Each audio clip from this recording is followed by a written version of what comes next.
Good afternoon and welcome. My name is Nilanjan Sarkar, and I'm Deputy Director at the LSE South Asia Centre. I'm delighted to welcome you to our event this afternoon, the next in our Fact and Fiction series, where we discuss a recently published book. Today's book is by Douglas Haynes and is titled The Emergence of Brand-name Capitalism in Late Colonial India, Advertising and the Making of Modern Conjugality, that was published in 2022 in hardback and is going to be published in paperback in the rest of the world later this year and is available in paperback in India already. I'm not going to say too much about the book, which I have read myself and enjoyed very much, because we have a fantastic panel here to discuss it. And I'm shortly going to invite Douglas to present a summary of his monograph. But before that, a very big and a very warm welcome to all of you who've joined us from across the world, across various time zones for this afternoon's event. We're delighted to have you with us, and please do participate in the discussion as we go ahead this afternoon. Some information for those of you who are watching the live stream on YouTube. This event is actually happening on Zoom and is being live streamed on the LSE's YouTube channel. You will notice that the chat function is enabled. Please ask your questions over there. You can type it and you can make comments. If you would like to ask a question to a particular panelist or speaker, please do mention them by name. You're equally welcome to ask a question to the entire panel, and I will pose it to them in due course. In trying to, there is a rule at LSE that if this was going to be an on-site event, then members of the audience have a right to ask a question without mentioning their name or revealing their identity. Now, I know that when you ask a question on YouTube, on most occasions, your name is going to be visible, but in trying to remain as close to that spirit as possible of LSE's regulations, I won't be taking the names of those who are asking questions. I will simply read out the question to you. Okay. It's now my very pleasant task to introduce the speakers, the panelists, the discussant this afternoon. The order in which I'm going to introduce them is the order in which they're going to speak. We've invited Douglas Haynes to give us a summary presentation of his very interesting book, after which the panelists will speak one after the other, after which Douglas will have the opportunity to respond to some of the comments briefly, and then we will begin the discussion. You are, as members of the audience, are welcome to ask questions, send questions, type questions at any time during the event, and I will pose them once the discussion begins. Okay. So the author of the book being discussed this afternoon is Douglas Haynes, who is Professor of History at Dartmouth College in the United States and author of The Emergence of Brand-name Capitalism in Late Colonial India, Advertising and the Making of Modern Conjugality, which was published by Bloomsbury in 2022. Our first panelist, David Arnold, is Emeritus Professor of History at the University of Warwick and author, most recently, but not his latest book, of Burning the Dead, Hindu Nationhood and the Construction of a Global Tradition, which was published in 2021. Dr. Ravinder Kaur is Associate Professor of Modern South Asian Studies at the University of Copenhagen and author of Brand New Nation, Capitalist Dreams and Nationalist Designs in 21st Century India, which was published in 2020. Prashant Kedambi is Professor of Urban History at the University of Leicester and author most recently of Cricket Country, an Indian Odyssey in the Age of Empire, which was published in 2019. Our discussant this afternoon is William Mazzarella, who is Newcomb Family Professor of Anthropology and of Social Sciences at the University of Chicago and is currently visiting fellow at Clare Hall, the University of Cambridge here in the United Kingdom. He is author most recently of The Manner of Mass Society, which was published in 2017. Everyone, welcome to this afternoon's event. Douglas, I'm going to now invite you to start with your summary. For the benefit of members of the audience, there will be a PowerPoint presentation in between where Douglas will show some of the advertisements that we've been discussing. Okay, thank you. You have about 10 to 12 minutes. Okay, yes, it's going to be a very brief attempt to just show you a range of images, because this book does depend on images and not to show at least some of them, I think would maybe distort the character of the book to some extent. But thank you very much for the introduction. I'm indebted to Nilanjan for choosing this book for this great series and for organizing the event, and to the distinguished panelists for their willingness to participate and to devote their intellectual attention to this. My book, I've tried in the book to bring together a number of different issues in 20th century South Asian history: the development of global capitalism, the emergence of the Indian middle class, the formation of consumer culture, and the making of modern conjugality and modern gender relations, gender norms from a new angle. So I'm very interested in what this very diverse panel will have to say about the book. The book actually began as a history of consumption in the middle class in Western India. And I started looking at advertisements mainly for what they could tell me about consumption patterns. As I looked at advertisements in the newspapers, however, they began to intrigue me in their own right. And I decided this was a major subject that I could pursue. Historians, of course, have often looked at advertisements as they've passed by studying other subjects, and sometimes they've used an advertisement or two to illustrate a point that they make in their books, but they haven't really treated advertisement as a major subject, a legitimate subject in its own right, at least in book-length studies. And I'm particularly intrigued by the way advertisements for the same product evolved over time. So I began to think of this as advertisement as a major topic of business history, and to start to collect many thousands of ads actually and examine them. A central question of the book is, how did a consumer-focused global capitalism that used advertising and centered around the effort to create brand names, how did it acquire a cultural foothold in India after the 1920s? That is, to understand the emergence of what I call brand name capitalism in the book. The book centers on the advent of professional advertisers in colonial India and their efforts to create cultural strategies that they hoped would resonate among an Indian middle class that was in the process of formation. There's a particular stress in the book, because of the nature of sources, on the British consumer goods manufacturer Unilever and the American advertising firm J. Walter Thompson. And in order to kind of facilitate a quick overview of the book, I think of the book as having kind of 5 major arguments. The first is that roughly around the 1920s, early 20s, especially during the 1940s, new forms of consumer-oriented global business began to enter the Indian marketplace with the goal of selling brand name goods. This effort reflected the rise of a largely new kind of global firm in India, one that gradually displaced the agency houses that had been engaged in the export of raw materials and import of British manufacturers.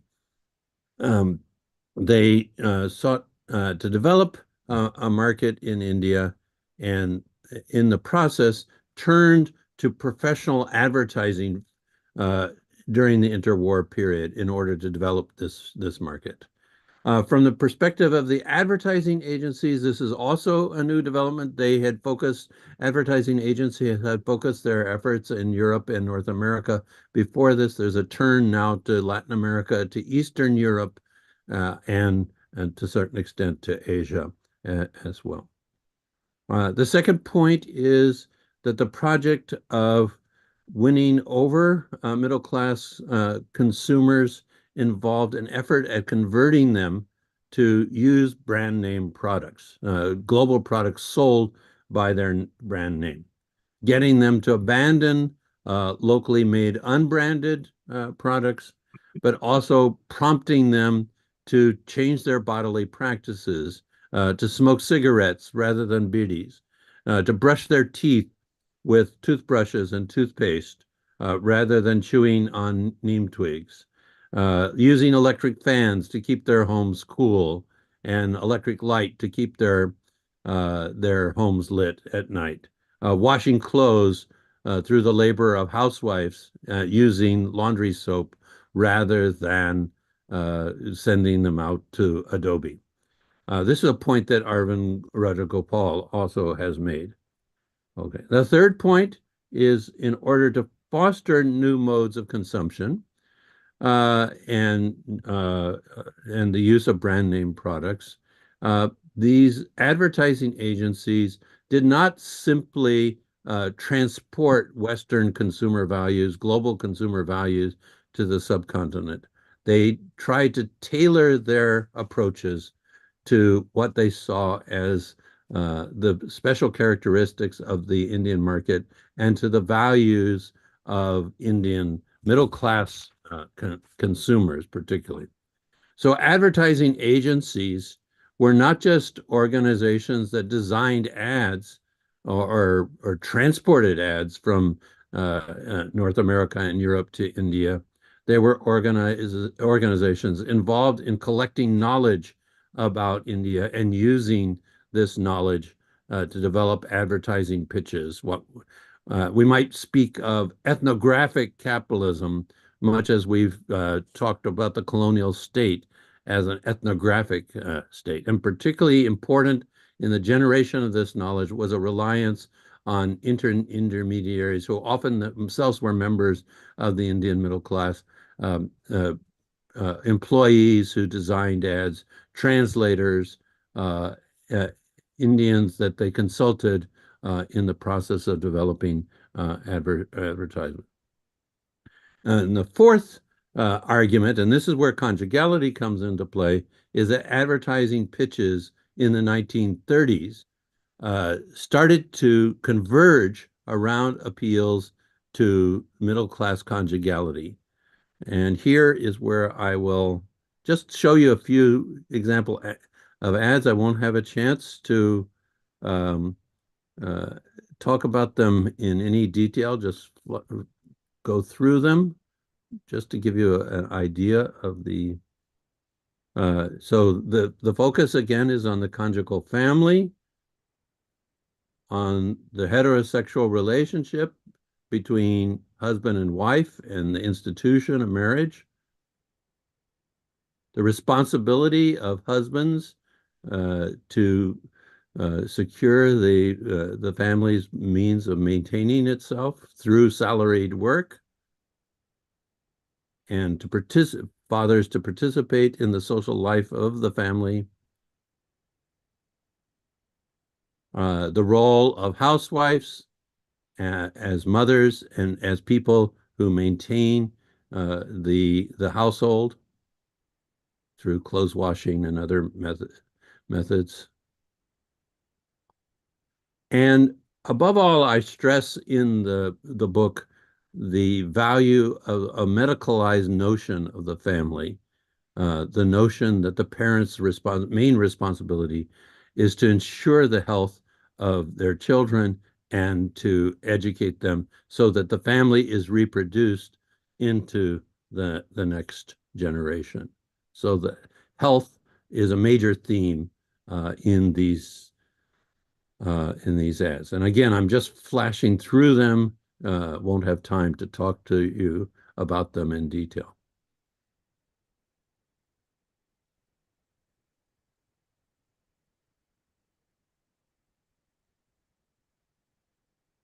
Okay, so the fifth point is that this project was seriously limited in some major ways.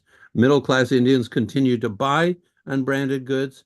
Many products, such as clothing, were not generally sold by brand name, and the idea of consumerism, of consuming for pleasure or for keeping up with the Joneses, took very limited root. So advertisers were particularly choosing to appeal to anxieties among the middle class about reproduction of the middle class family rather than pleasure.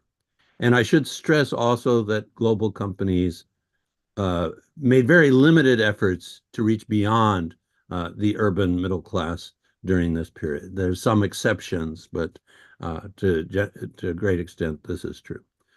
Methodologically, I've depended upon archival research into the history of the middle class and of specific businesses, but my primary method is to try to determine the cultural strategies of business firms through looking at advertising message, the rhetoric of advertisement messages, and the visual character of advertisement. So I'm very much locating this book in the visual history of India as pursued by figures like Kadri Jain, Sumati Ramaswamy, Sandy Freitag, Chris Pinney, and others.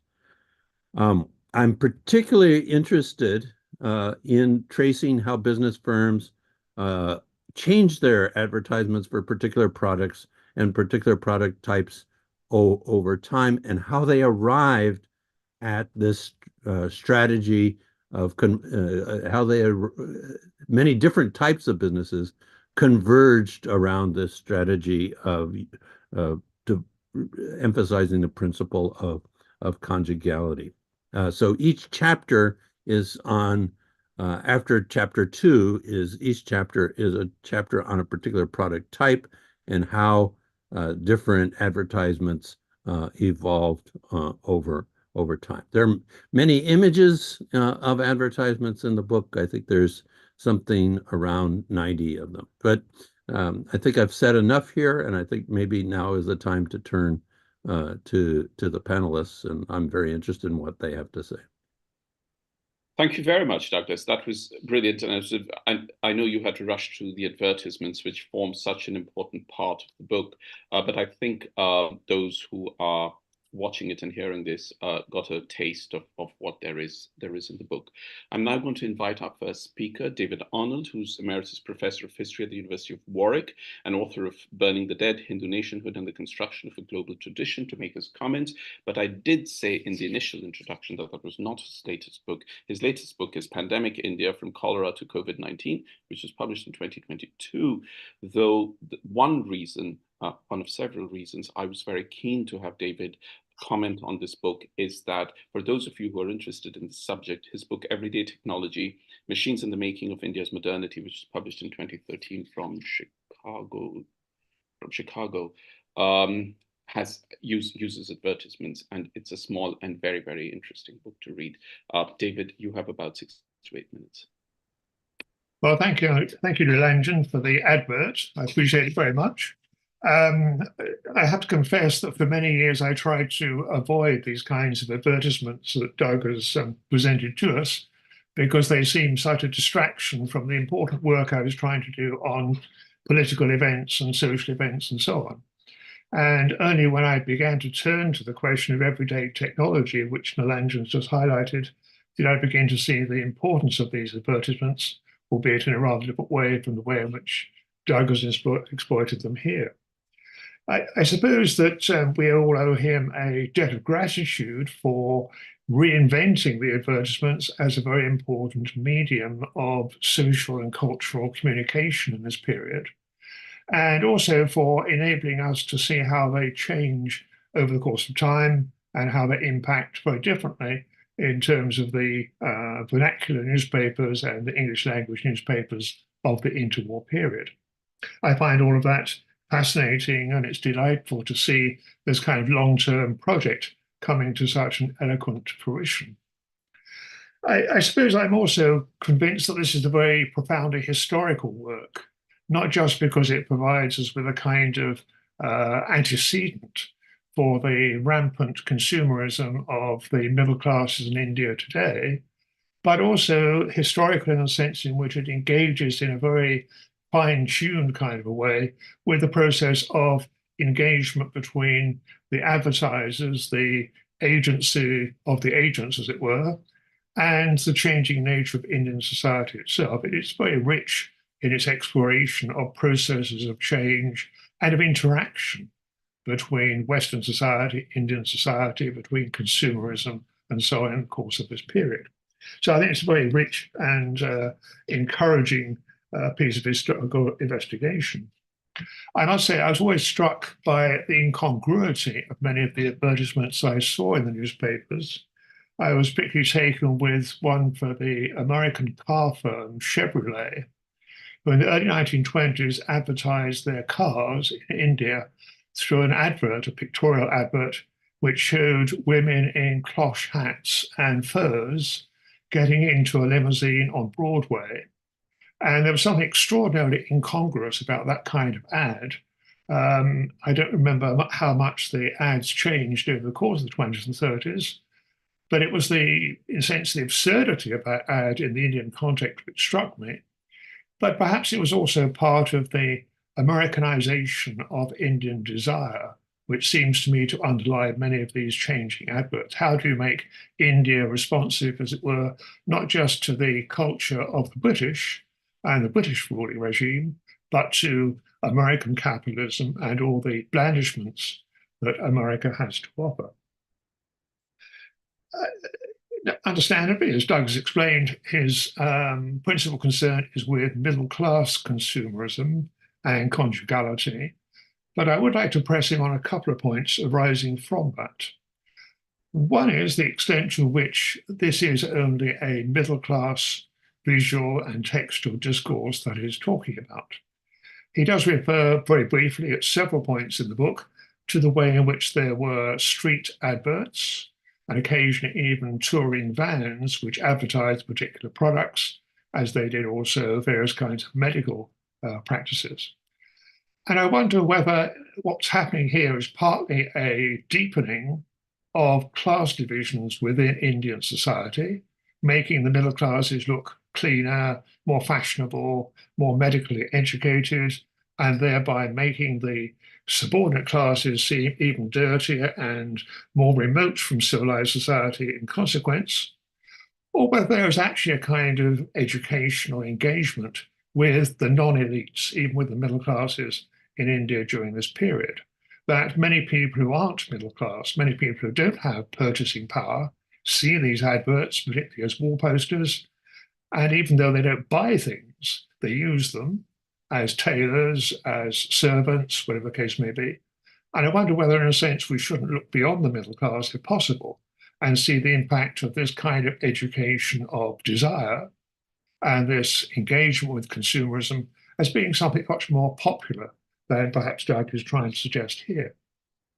I'm also struck by the absence from his discussion of certain kinds of iconographic symbols which might perhaps otherwise be important.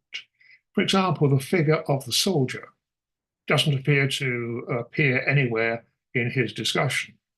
Perhaps the soldier simply wasn't a middle-class point of reference to Indians, perhaps even to Europeans in India in the 1920s and 30s.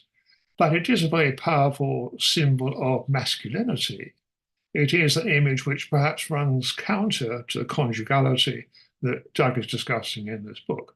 Perhaps it's only with the Second World War that the image of the soldier becomes a much more powerful advertising device and one that can be appropriated to Indian nationalism rather than British colonialism. A further thought is that there's a great deal, of course, about the way in which this kind of advertising is trying to project itself in India. But I wonder too about the way in which we have understood the historiography of the interwar period. And there's a very telling point on page 230, for those of you who have the text to hand, in Doug's conclusion, when he touches upon the way in which this kind of advertising material, the culture in which it exists, seems a long way from the India of Gandhi and Swadeshi, of self-cultivated poverty, of village society, and so on.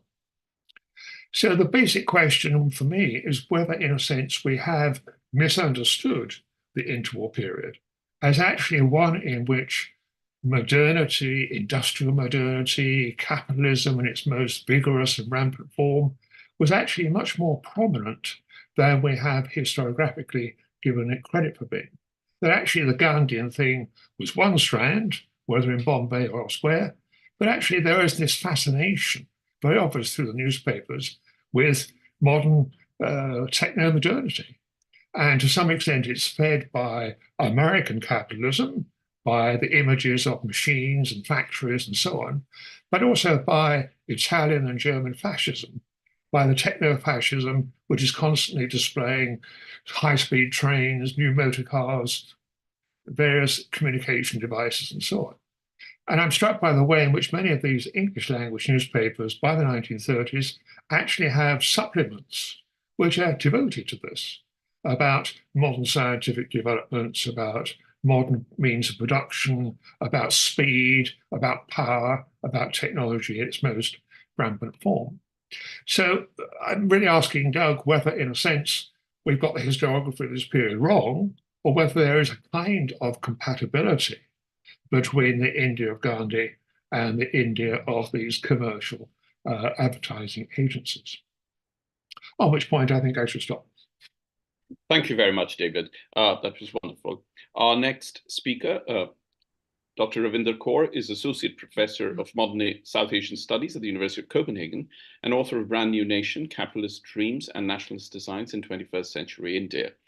We were very lucky to be able to host a discussion around Ravinder's book around the time that it had come out, and we're very delighted to have you back, Ravinder. Please speak now. You have about 6 to 8 minutes. Thank you so much. I must begin by saying that I have truly enjoyed reading the book, and I must also confess that I got stuck in some parts and I simply couldn't get out of it. So let me elaborate. I think this, one of the arguments that you're proposing, that we need to pay more attention to the material aspects of middle class, Indian middle class making is, especially in the historical perspective, that's very important. And the material that you're presenting is very, very rich, and it takes us in so many different directions that I think I just want to stick to one or two main points that I thought I got completely, stuck in. So basically, it is especially your discussion on tonics, or it is primarily this chapter number 3 called Tonics and the Marketing of Conjugal Masculinity. And it just completely took my attention. The central theme, especially this, this market of tonics, the way I started thinking about, especially the historical period that you're describing, late 19th century, early 20th century, it is so rich and under-researched in certain ways that, so many things are coinciding at this moment. So first of all, the very idea that there is this entire market opening up where tonics are being advertised in the Indian market, and which begins to show a particular kind of consumer, emerging, and that is the male, Indian male consumer. And the entire idea of loss of power, deficiencies, or lack of vigor, and the ways in which the tonics promised to rejuvenate. And this is the same period that multiple political mobilizations are taking place in India also. On one hand, you have the international movement, and on the other hand, you also have, the origins or, acceleration of the Hindu nationalist movement. And many of these themes of power and powerlessness coincide. And I just thought that tonic was more than something that you could, just consume to reinvigorate, rejuvenate your body. But as you're mentioning a little bit, but I wanted to ask you a little bit more. If you wanted to extend some of these arguments, that how did this work, this particular form of advertising? And the reason I'm pushing you for this is because I got interested in not just the branding, but the commodity itself of tonic. Where does this idea come from? And I started digging into it. And it leads you in multiple directions, of course. Some of it is, being invented in Europe, late 19th century. There are German products, there are, English products, and all of them are promising some sort of vigor, energy, etc. And I think one German product is basically, a special kind of wine which was being sold off as a tonic. I also started looking at the advertisements of the German and the British versions of the tonic. And that just opened a whole world for me. So therefore, I have this number of questions for you. One thing is, what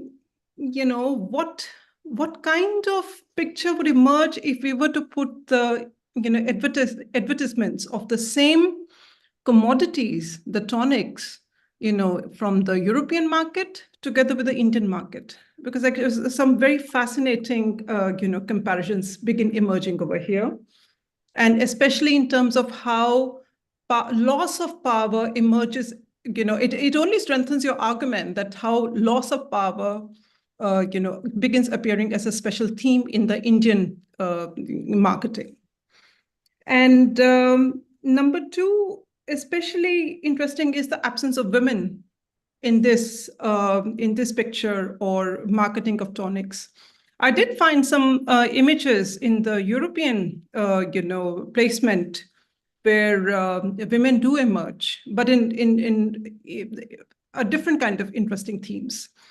So, which also, you mentioned that very briefly, that women are absent, but I think we need to figure out why women are absent, because this is a larger political economic question over here, that we need to figure out how are women imagined in this domain of power and powerlessness. Why do they not need, tonics? Because I could see in the European advertisements for the same products that women were being offered these tonics as well to enhance their beauty. And I also think about, the absence of women, given the fact that in the Victorian age, especially, the figure of historical women was quite dominant. And I found multiple ads for smelling salts, of course. And one of very popular products was smelling salt holders. So what you see over here is that there is a similar kind of language about nerves and nervousness, a deficiency, which is being used, but for the Indian men. So that I found the parallel or comparison, worth thinking about, that, this kind of imaginary in the European context and the Indian context, how does this work out? And of course, the final point, of course, is about the political landscape that I think needs to be, but this is not just a question, this is not just business history, because this is very closely tied up with the making of the Hindu nationalist movement, where the anxiety or the fear of the loss of power, emasculation is very, very strong. And I think that is the first thing which struck me in your work, that this is such a, let me say, potent theme, which simply cannot be, looked upon as a case of business history. So I wondered if you would like to, tell us a bit more about that. I'll just stop here. Thank you very much, Ravinder.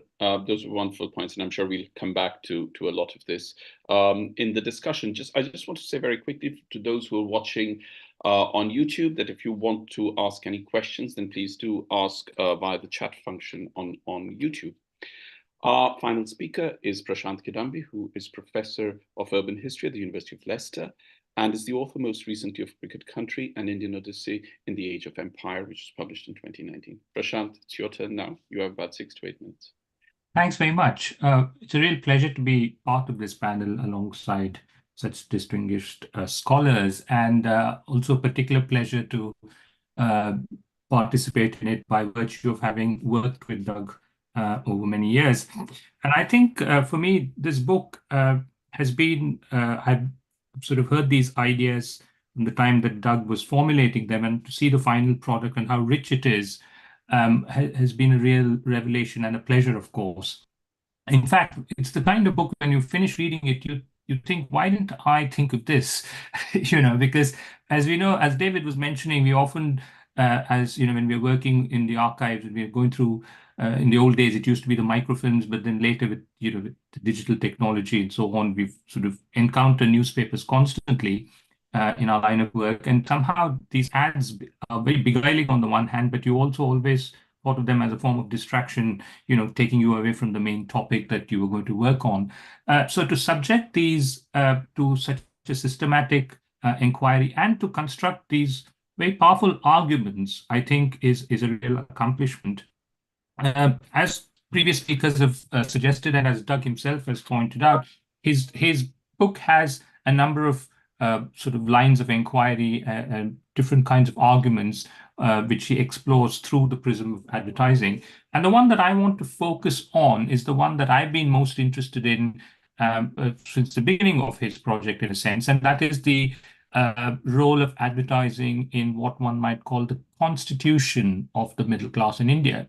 Because I think what Doug's book does is offer us a new way of thinking about the middle class from the existing approaches. And Doug, and the middle class, of course, appears in many of the chapters. It's a constant running theme, and Doug raises it in the introduction and then comes back to it in the conclusion. And I think where this book makes a real contribution in shifting the analytical framework is that previous accounts of the middle class had largely tended to focus on a form of cultural politics tied up with nationalism, anti-colonialism, very much rooted in intellectual concerns, the emergence of an educated elite and their project of leading Indian society, and the fact that this elite was essentially the basis for most of the discussions of the middle class that we have had thus far. And Doug really shifts the focus from that and looks at this much more diffuse phenomenon of the emergence of a kind of brand name capitalism, as he calls it, and its constitutive power in constructing a new notion of the middle class. And this is something that really happens from the early 20th century. And this includes a whole range of groups who have been left out of our analytical frame. I think other than Sumit Sarkar's work on clerks, we've not really had an account of the kinds of actors that these advertisements that Doug is discussing are constituting into a middle class. And these are salaried people with the precarious hold in the new urban context of the 20s and 30s. And Doug provides a way of thinking about the ways in which advertisements discern the presence, the amorphous presence of such a group, but also actively constitute their identity through the kinds of narratives that they construct and the ways in which they target this group. And in a sense, one could argue that this book is really showing how the constitution of the Indian middle class was not simply on the terrain of the state or on the terrain of nationalism, but it's happening through this much more amorphous process of brand name capitalism, but which clearly needs to be taken seriously if you want to understand the modern Indian middle class. Because what his book does, in a sense, is give us a framework for thinking about this middle class of the pre-1947 period with the middle class that we are seeing, the works that focus essentially on the period after liberalization. And it's giving you a lens through which we can look at how there are interesting continuities between the constitution of the middle class in the pre-colonial period and in the post-colonial period. And one of the ways he sort of accomplishes this is by showing how advertisements construct this middle class by playing to certain themes, certain issues, focusing on conjugality, on the family, on the reproduction of the family, and on real concerns about economic precarity. And so I think that in that sense, this book is a substantial sort of intervention in debates about the history of the Indian middle class. Now, of course, that in turn raises some interesting questions. One, I think, has already been signaled by David's point about how one puts together this kind of social history, which draws on the ephemera of social life and then constructs a certain analytical frame. How does one put that alongside our more received understandings of the late colonial period, especially in the 30s and 40s? My sense is that actually what I might like to see more of is an integration of the political and the social in some ways. And Doug hints at this in places, and the ads themselves also signal to it, but it somehow seems to lie beyond the horizons of his analysis, which is largely focused on a very close textured reading of the ads themselves and their production. The other point, of course, is this is a work which, in a sense, the way it's constructed really is telling you the strategies that advertisers are using, the ways in which they're forced to rethink their understandings about Indian society and through practice, as it were. And that is interesting in its own right, because we've often seen a lot of the literature on the constitution of social identities has been state-centric, if you will. I mean, we've looked at the role of the state in constructing caste and state in constructing religion and so on. But brand-name capitalism and the strategies it uses certainly become very significant, as Doug's account shows, from the 20s and 30s onwards. And it seems to me that their constitutive force is something that we need to analyze more closely. But in his own work, the focus is very much on those strategies of the advertisers. And it would be interesting to know a bit more about the history of the reception of these. And I suspect that probably requires one to sort of move the analytical frame and cast one's net wider in terms of the kinds of, say, accounts of how these ads might, for example, have been processed within Indian society. It's not an easy task to do, as we know, as histories of reception are never that easy. But it seems to me that there's a complementary project waiting to be done to kind of bring these two narratives together. So I think my two key points that I might like Doug to say a little more about would be, how does one integrate the picture that one gets of colonial India, late colonial India, from his account with the political history that we're familiar with? And it seems to me that there's a dialectical relationship here, but perhaps just a textual reading of the ads, that it somehow underpins it, but may not appear in the ads themselves in that explicit fashion. And the other point, I suppose, would be, how does one think of a history of reception of these ads? Because in a sense, it's a much harder exercise, but it seems to me that would help draw out and complete the picture that Doug is portraying here. So I think I'll just stop there. Thank you very much, Prashant. I now have a question for Douglas and for William. Shall we invite Douglas to respond first? William, do you think that is right? Yeah, and then we can have a broader and wider discussion. Douglas, would you like to respond? I know to say briefly at this point is very harsh, but I am going to say, if you could respond briefly to all the important points that have been made, yeah, and then we can start the discussion. Thank you. Yeah, let me, I hope my mic is on now. No, okay. Well, I'm wondering if this is the right time to interject, because William might have comments along the same line. I actually see all three comments as framing in as posing a kind of question that questions that are closely interconnected, and that is that the book departs from the kind of approach that has been typically offered, in which the politics of the period and the role of Gandhi and so on are central to another one focused on material goods, and they do the three comments do so in different ways, and I have kind of three levels of response. The first is, yes, I think to a certain extent I am trying to offer an alternative to a history of the middle class focused on Gandhi and on nationalism, not so much suggesting that the old view is wrong, but that we have to think of our old conceptions as being in a kind of tension with this other kind of conception focused on the conjugal family and its material and cultural concerns, so that this it is intentional that I am suggesting that the Gandhi and and nationalism are not need to recede a little bit in our understanding of this period.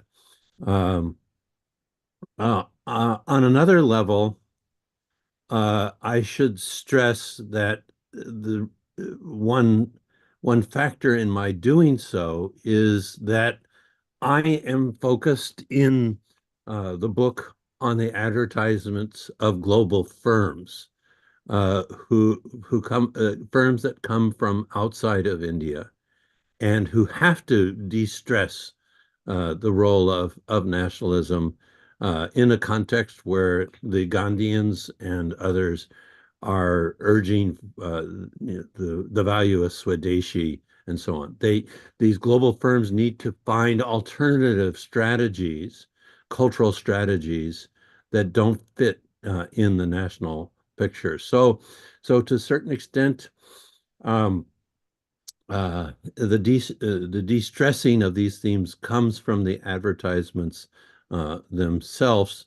I'm much more making an argument about the cultural strategies of the firms than I am making an argument about the actual values of the middle class, though I do want to suggest the middle class that other things are going on with the middle class than we have imagined.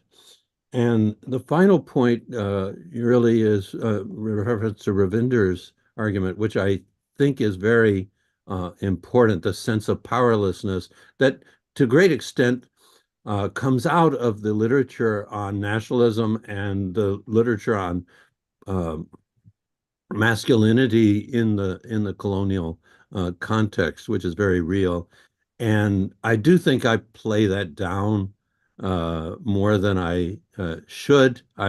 In the book I do discuss it to some extent, but it's a very quick discussion in which I see these kinds of notions of that have come across in the literature of weakness and of political emasculation and so on that have been stressed very heavily in the literature, operating in connection with other themes, the themes that come from through Indian medical traditions and themes that come through our medical knowledge about Western medical knowledge about the nerves and so on. They're all intersecting in producing this image of the weak Indian male, in which I think the politics of the situation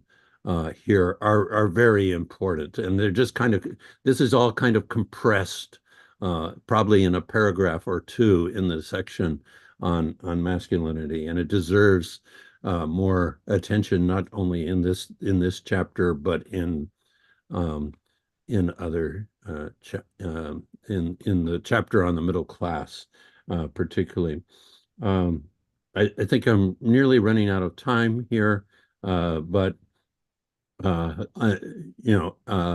I think David is right. This is not just a middle class phenomenon, but I do feel that these firms are devoting a majority of their resources to advertising in newspapers to the middle class.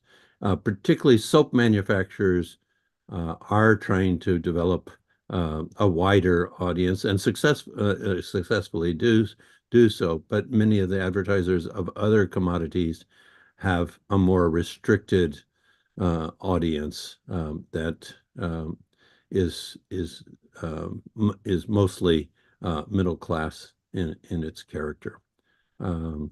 I wish I could elaborate, but I think I'm out of time already. Just trying to bring all three questions to get the three discussions together in one picture, which I see them as having a significant amount of overlap. Thank you. I'm sure we'll come back to some of this in the discussion that follows. And I'm now going to invite William Mazzarella, who's Newcomb Family Professor of Anthropology and of Social Sciences at the University of Chicago, and is currently visiting fellow at Clare Hall in the University of Cambridge here in England. I mentioned in the initial introduction that William's latest book, published in 2017 was The Man of Mass Society. But one of the reasons I was very keen to have William in this discussion, for those of you who have still not read it, is a book that was published in 2003 by Duke University Press called Shoveling Smoke, Advertising and Globalization in Contemporary India, which is an absolutely fascinating read. I'm particularly grateful to William because he is on a visiting fellowship. So this is a demand on his time that is, I'm sure, beyond his expectations. But William, now it's your turn. Thanks, Nilanjan. Thank you, everyone who has spoken so far. And most of all, thank you to Doug for writing this really very engaging book. Many of the things that I will say by way of discussion have already been touched on. And so maybe I can try and draw out some of these themes a little bit more. You know, it's often observed that certainly when India went through independence in 1947, that one could hardly have noticed, if one was only looking at the ads of that period, one would hardly have noticed that anything was going on. However, 50 years later, at the 50th anniversary of independence, when I was doing the fieldwork for the book that Nilanjan just very kindly mentioned, Shoveling Smoke, it was as if any company that could even imagine somehow latching onto the theme freedom had, you know, made some kind of opportunistic connection. So you had, you know, air conditioning companies, you know, freedom at midnight from heat, you know, et cetera, et cetera, et cetera. I say this as a slightly kind of silly way into this question that's been raised, I think, especially by Ravinder and by Prashant, about the relation between the social, the commercial, and the political in the project.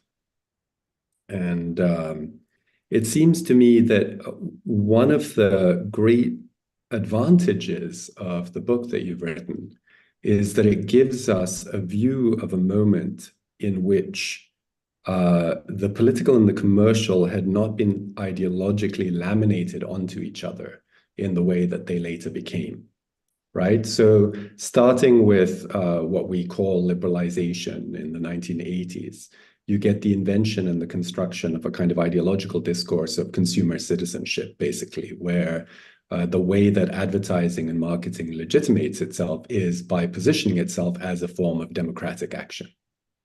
That didn't happen before the 1980s in India, although of course it was an internationally circulating ideological discourse coming out of the United States, especially even during the period that you're writing about here in the 1930s. So I think that's one of the very interesting kind of things about the period that you're talking about, Doug, here, which is not only that you could say consumption and democracy were not yet laminated onto each other in India, but also that the 1930s is a very interesting moment, I think, more broadly, for the way that one could argue, I think, at least there's an argument to be made, whether it's wrong or right. I mean, it's, I think, something we could discuss. But one could make an argument that the 1930s is sort of the moment when something like mass publics are invented in India.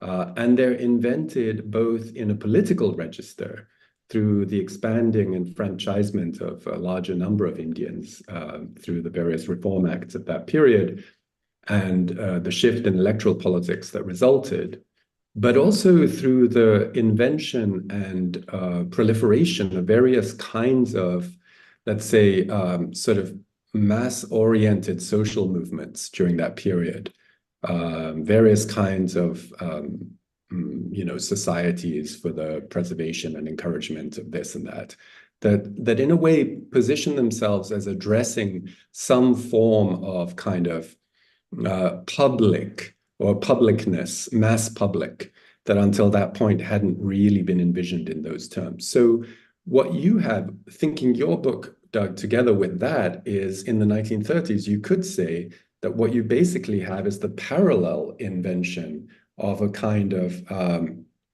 let's say, if not quite mass consumerism, then a kind of consumer public, a middle-class consumer public, at the same moment that a kind of political public is being invented. But they're not yet braided into each other in a way that they will later become. And I think that in a way, is a very important point of leverage that we have for, as it were, opening up further this question of the relationship between the social and the political in this moment, the commercial and the political and the social in this moment. Because I do agree very strongly with Ravinder's point that, in a way, Doug, I think you're being too modest by calling this a business history. I think it's much more than that, and the implications are broader than that. So that would be a kind of first comment. The second comment was really on the back of something that you mentioned, Doug, yourself in your introductory comments, which was something I had also been wondering about, which is how should we think actually of the relationship between what you in the book call, I think, what do you call it? Commercial ethnology. And in your comments, I think you called it business or ethnographic capitalism. How we should think about this, the relation between this ethnographic capitalism and the notion of the ethnographic state, as articulated in, you know, Nick Dirks's work and people writing in the wake of that. Because I think it does open up, in a way, a series of questions around what these images are doing and what the people who make those images think they're doing. In other words, are those images, because one of the key points that, Doug, you make several times in the book is that this is by no means a kind of straightforward exportation of Euro-American commercial forms into the Indian context, and what happens is a kind of frictional encounter between middle-class Indian life and the advertising and marketing project. But then one wants to ask, well, okay, so in that encounter, what happens? Are we left with, are these ads to be taken as simple descriptions of prevailing Indian middle-class norms at that moment? Is the adjustment that the companies make to Indian, let's say, cultural values simply a kind of adjustment to a kind of ethnographic fact? Or is this encounter in some sense productive of new forms of imagined consumer subjectivity or middle-class subjectivity or even political subjectivity? Is this in some sense a moment where a new kind of way of being middle-class in India is being invented particularly through this medium, but this medium, of course, also then in tension with other kinds of prevailing middle-class discourses that, we've been talking about, the ones that get a lot of play in political histories and in social histories. And of course, one would have to say that there's absolutely no contradiction at a psychological level between being committed to an ideal of austerity and indulging in, consumer gratification. I mean, they're really just two sides of the same coin. The final comment I would make comes out of a point that David was making when he was talking about the apparent incongruity of this 1920s ad for Chevrolet car set on Broadway with women in furs, and what the hell is going on there, and how does that have anything to do with India at that time? And I think that raises a very important point, which is advertising expected to be realistic?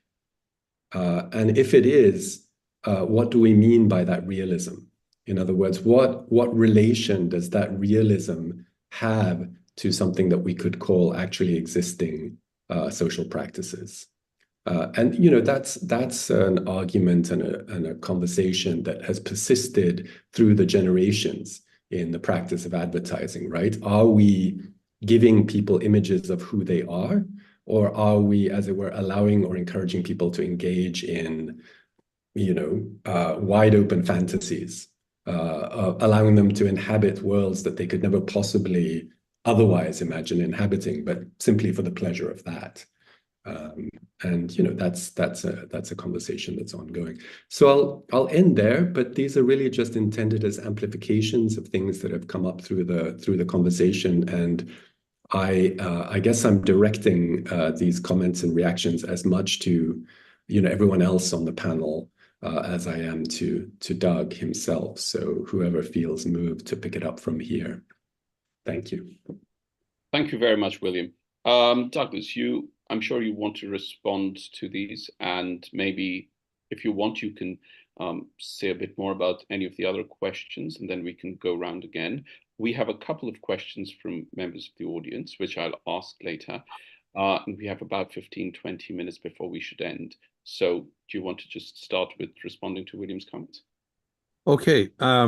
Yeah, well, those are very interesting comments. The first thing I would say about the emergence of the citizen consumer is I think that would be tremendously valuable as a subject of an article, to look at how that shift happens from the period that I've been talking about. I think you're absolutely right, and it's something that when you just focus on the 30s and 40s, you don't really think about. I am aware about at the moment of 47, nationalism starts to play a role in advertising much more strongly. So I see, this is a little bit after the period I cover in this book. So I see some of that there. But I think that would be very fascinating to look at. William said it was modest to refer to this as a business history, but I guess what I see myself as doing is trying to suggest a business history that reaches into a much wider range of social and cultural issues than business history has before. So I see myself as trying to, yes, engage in business history, but to transform what business history actually is. So on the issue of ethnography, well, I see this as this issue of ethnography is very linked to the issues of the ethnographic state, because when we think about the ethnographic state, we are not, I think we have not suggested that the colonial state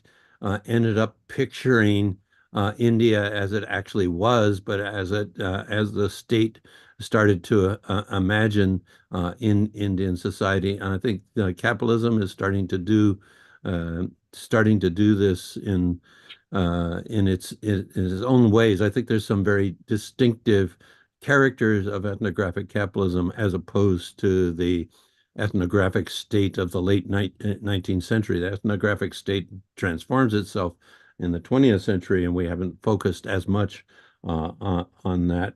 But I very much want to get away from the notion that these ethnographic perspective were capturing the middle class as it actually was, but as the businesses are starting to imagine it, but is being informed by things that are actually going on the ground, and input from middle class actors.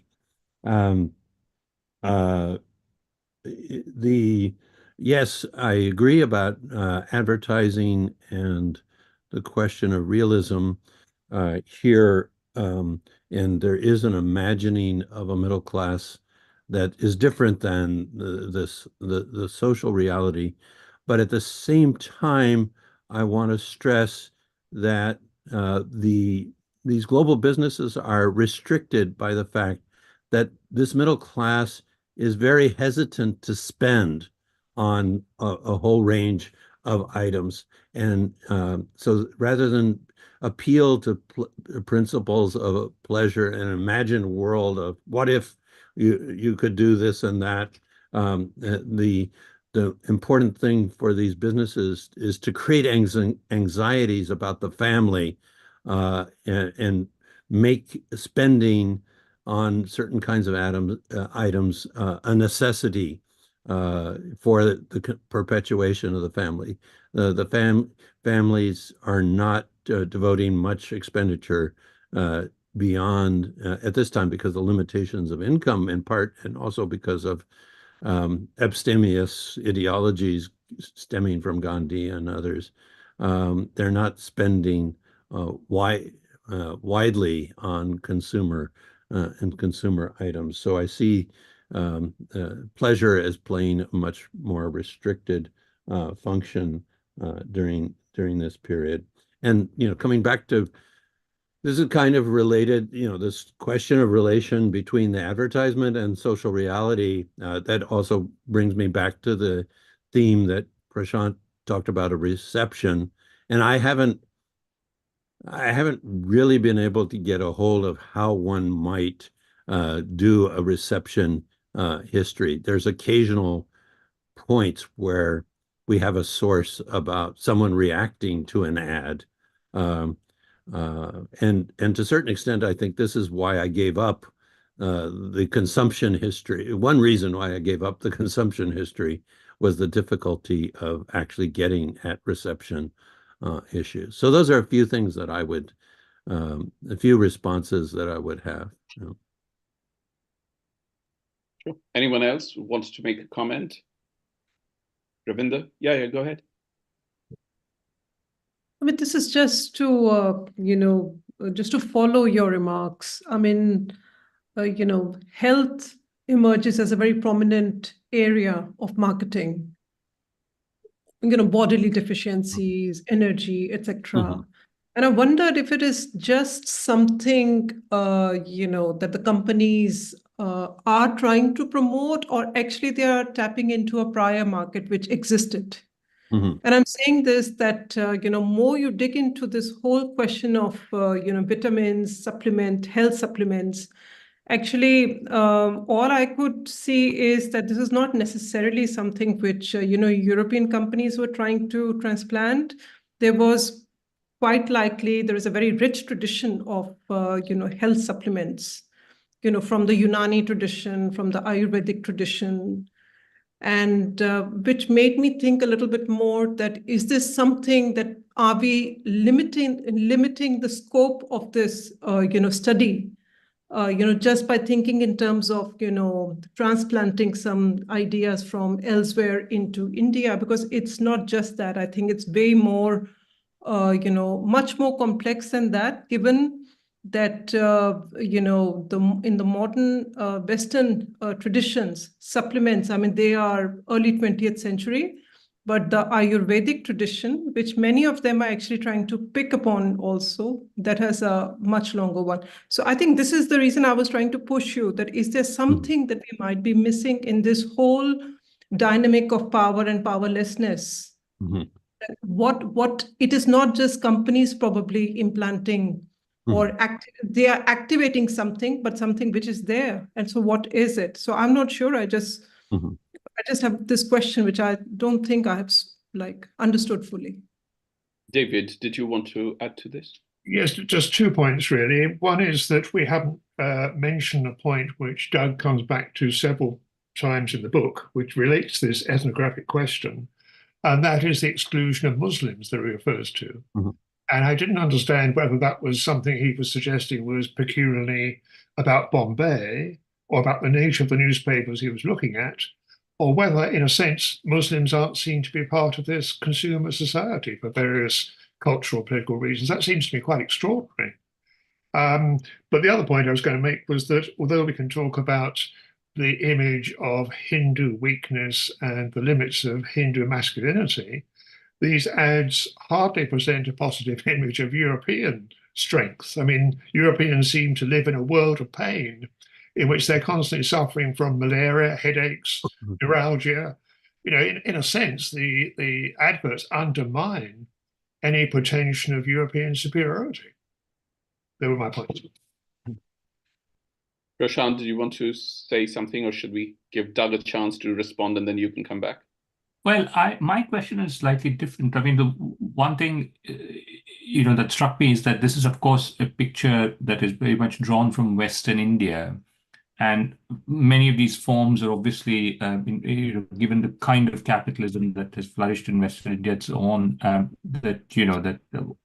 so the choice of region, I think, and which is the focus of Doug's study, I think, is quite important. But I just wondered, in terms of how, if one were to extend this across India, what variabilities one might see, how far does this apply the subcontinent as a whole. And especially thinking of South India, for example, which, say, somebody like Venkatachalapati has sort of looked at sort of some of the aspects of consumption culture there and so on. So I just wondered whether Doug, what Doug's thoughts were on whether this picture he's drawing. I mean, I personally think it's a very sort of that you'd probably find these things in other regions too. But I just thought it might be something worth commenting on. Douglas. Okay, well, I'll try to be very brief. Bring together this comment about exclusion of Muslims with Prashant's last point is that, I mean, I do think that to a great extent in Western India, the middle class does not perceive Muslims so much as part of and the advertisements do not perceive Muslims so much as part of this middle class that is in the process of formation. However, we do have evidence from Urdu publications, newspapers, and so on in North India of appeals specifically to a Muslim audience where the subjects in the ads have Muslim names, and it's clear there's an adaptation to the local context in that case. So it's to a certain extent this may be a regionally specific thing that doesn't come across in other newspapers. So that opens up this whole issue of what happens in other areas. I absolutely agree with Ravinder on her comment. I actually feel that her point about these prior medical traditions would coincide with some of the argument about the importance of prior meanings in this context. And I do want to get away from the notion that these cultural meanings are being created by solely by the outside actors, and they're trying to grapple with meanings that exist among the Indian middle class and in Indian medical traditions and so on. So I think that I didn't deal with the issues that you mentioned specifically, but I think that would very much fit within the logic of the advertisement. I did deal with the tremendous literature on semen and sexual weakness and so on that I think cannot just be seen as an external imposition at all, but comes out of Ayurvedic and other traditions, and definitely informs the logic of the ads geared to men. So that's one way in which I would, one thing I would point to here as coinciding with the arguments that you're making. Great. We have a couple of questions, but I just want to ask William if he wanted to say, you want to say anything? No?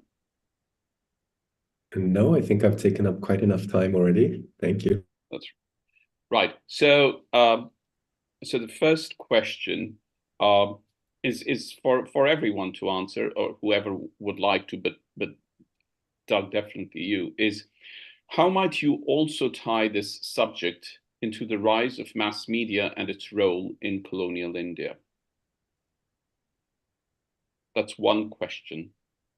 The second question is curious if there is any sense of a relationship between the rise of branded material goods and the environmental impact of daily consumerism on the middle class's perception of the environment. There's one about mass media and one question about impact of consumerism on environment. Should we start with you, Douglas? Okay, I mean, I don't, on the environmental issue, I don't really see much in this evidence. To a certain extent, there's probably an obliviousness to the environmental impact of these products at this time. I don't know how to. I wouldn't know how to get at it from the sources I've looked at. I think the rise of the mass media is a very, I do approach this through business history rather than through media history. So media history would have been an alternative frame. I do think the expansion of newspapers is a very significant thing that's going on during this time. The one thing I would say about media history is when we think about in the 1920s, these global firms almost exclusively placed their ads in English language newspapers and did not feel that the reader of the vernacular newspaper had the income, the buying power, or the interest in these global products to warrant placing ads in the vernacular papers. What happens in the 30s is there's a major transformation in this, that these global businesses start to realize that if they're going to develop a mass market to any extent, at least among the middle class, they've got to reach into these vernacular papers. So they start to enter ads into vernacular papers. Translation of ads into vernacular languages becomes very important. So you often, for some products, you see the same visual material in an English language ad and in a vernacular ad, but the text is translated into in the case of this book, Gujarati or Marathi. So this means a transformation in the newspapers themselves and how vernacular newspapers support their activities. So I think that it is an important chapter in the history of mass media, but one that's really not such a central theme in the book, but it's definitely worth pursuing further. Great, thank you. Anyone else wanted to comment either on the environmental impact? Yeah, William, go ahead. Yeah, so this is just on the mass media aspect. I also agree with Doug. I don't think the environmental discourse really starts even at the fringes. And well, I mean, there is a kind of Gandhian version of it, but it really doesn't start even on the fringes until about the 60s and 70s. But this period that Doug is talking about, the 30s, is of course also the period in which sound film comes in, the cinema, the talkies come in. And so what that means is that whereas the films that have previously circulated in the teens and 20s in India were largely imports, or Indian films with intertitles, as it was then, now there's a rise of films being made in Indian languages. And of course, with the audio dimension, the importance of the spoken language in cinema, which after all, at this point, is already a mass medium in India, and increasingly becomes a venue for advertising as well. Although, it's very much in its infancy. Cinema advertising is very much in its infancy at this point. But the coming of the talkies is I think a very important development technologically in the shift toward a kind of vernacular mass public in India. And I would add to that I'm glad you brought up film, because film does come into the book at a number of points, and themes from Indian films start to enter into advertising during the late 1930s, and the most striking example is that the advertisements for Lux soap drop Hollywood actresses as their selling point and take up the actresses from Indian cinema during the late 30s, and that becomes a major theme that gets continued on to the present, that the notion of the star power of the Bollywood actress has its origins during this period. Anyone else? Ravinder, did you want to say anything to either of those questions? Yeah, David? I was just going to respond to the cinema question, but that's been pretty much done. I think it's a rather important part of the way in which Doug discusses those adverts in the 1930s. On the environment question, I think I would agree there's not much to be said, except that the ads often project a very positive view of the relationship between consumerism and the environment. You have representations of factories churning out smoke, but that seems to be part of modern industrial production. What's the problem? Or adverts for cars and bicycles suggest that these provide people with the opportunity to get out of a city into the countryside, enjoy the fresh air and so on.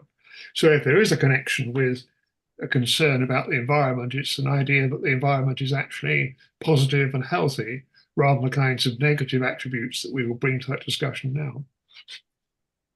Thank you. Prashant? No, I had nothing more to add. I think we've covered a lot of ground, and I agree with all the points that have been made. Okay, great. Thank you very much. It now remains for me to thank all of you. Thank you very much, Douglas, most importantly, for writing this book, which meant we could have this wonderful discussion. The book is called The Emergence of Brand-name Capitalism in Late Colonial India, Advertising and the Making of Modern Conjugality. But before I thank the rest of the panelists, I do want to say something that I say at the end of all the events I do, and I've been doing for the last few years since we all became more savvy with technology, and especially with Zoom and live streaming and things of that sort, is that my gratitude to all of you is very sincere and earnest, because if it isn't for all of you giving your expertise and your time so freely, we simply couldn't be having these discussions, which are viewed not just now, but even later on for months on end. So thank you very much, David Arnold, William Mazzarella, Ravinder Kaur, Prashant Kadambi, and Douglas Haynes. Goodbye.